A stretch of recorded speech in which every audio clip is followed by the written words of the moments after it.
Hi అండి, అందరికీ నమస్కారం. Welcome to Teju kitchen recipes. Dasara నవరాత్రుల స్పెషల్ మనకి రెండవ రోజు అమ్మవారికి నైవేద్యంగా చింతపండు పులిహోర పెడతారండి. టెంపుల్ స్టైల్లో ఈ చింతపండు పులిహోరని ఇంట్లోనే చేసుకొని అమ్మవారికి నైవేద్యంగా పెట్టుకోవచ్చు. అది ఎలా చేసుకోవాలో చూద్దామండి. దానికోసం ముందుగా పెద్ద నిమ్మకాయ సైజ్ అంత చింతపండుని వాటర్ వేసుకొని నీట్గా వాష్ చేసుకొని నానబెట్టి పక్కన పెట్టుకోవాలి. ఒక 10 నిమిషాల పాటు నానబెట్టుకుంటే బాగా నానిపోతుంది. లేదు అంటే హాట్ వాటర్ వేసుకున్నా వెంటనే నానిపోతుందండి. ఇది నానబెట్టుకోవాలి ఒక 10 నిమిషాల పాటు. మరొక రైస్ కోసం ఒక గ్లాస్ రైస్ వేసుకొని ఇది వాష్ చేసుకొని నీట్గా 2 గ్లాసుల వాటర్ వేసుకోవాలండి. ఒక గ్లాస్ బియ్యానికి 2 గ్లాసుల వాటర్ కరెక్ట్గా సరిపోతుంది. మనకి పులిహోరకి పొడి పొడిగా రావాలి కాబట్టి. ఇందులోకి 1 టేబుల్ స్పూన్ కల్లుప్పు వేసుకొని అండ్ అలాగే కొంచెం ఆయిల్ వేసుకొని ఉడికించుకోవాలి.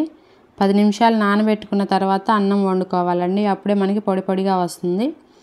స్టవ్ మీద మరొక ప్యాన్ పెట్టుకొని 1 టేబుల్ స్పూన్ ధనియాలు, 5-6 ఎండుమిర్చి అండ్ అలాగే 1 టేబుల్ స్పూన్ మిరియాలు, 1/2 టేబుల్ స్పూన్ ఆవాలు వేసుకోవాలి.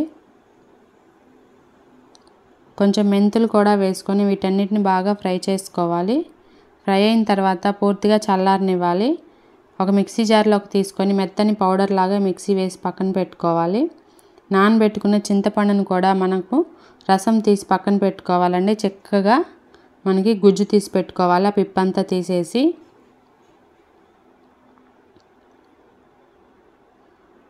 వండుకున్న అన్నాన్ని చల్లారనివ్వాలి. వెడల్పాటి గిన్నెలో వేసుకొని చల్లారి పెట్టుకోవాలి. స్టవ్ మీద ప్యాన్ పెట్టుకొని మనకి పులుసు ఉడకబెట్టుకోవడం కోసం 3 టేబుల్ స్పూన్ ఆయిల్, 3 పచ్చిమిర్చి, కొంచెం కరివేపాకు వేసుకోవాలి.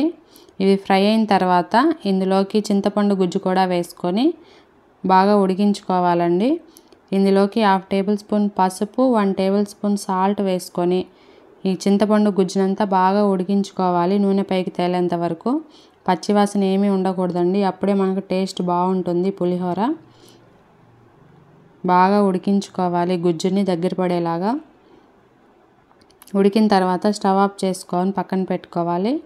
తాలింపు కోసం మరొక ప్యాన్ పెట్టుకొని 1 టేబుల్ స్పూన్ ఆయిల్ వేసుకొని ఇందులోకి తాలింపు గింజలు, ఆవాలు, మినప్పప్పు, శనగపప్పు, కొంచెం జీలకర్ర వేసుకోవాలి.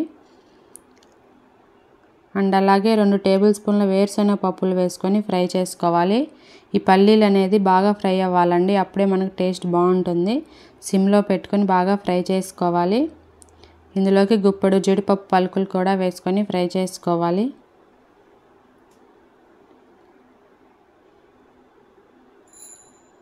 కొంచెం కరివేపాకు, 4 ఎండుమిర్చి కూడా వేసుకొని తాలింపునంతా బాగా ఫ్రై చేసి పెట్టుకోవాలి.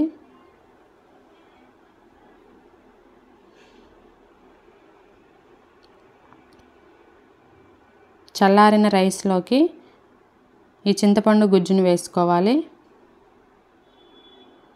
చూసుకొని వేసుకోండి రైస్కి సరిపడినంత. ఇందులోకి తాలింపు కూడా యాడ్ చేసుకొని బాగా మిక్స్ చేసుకోవాలి.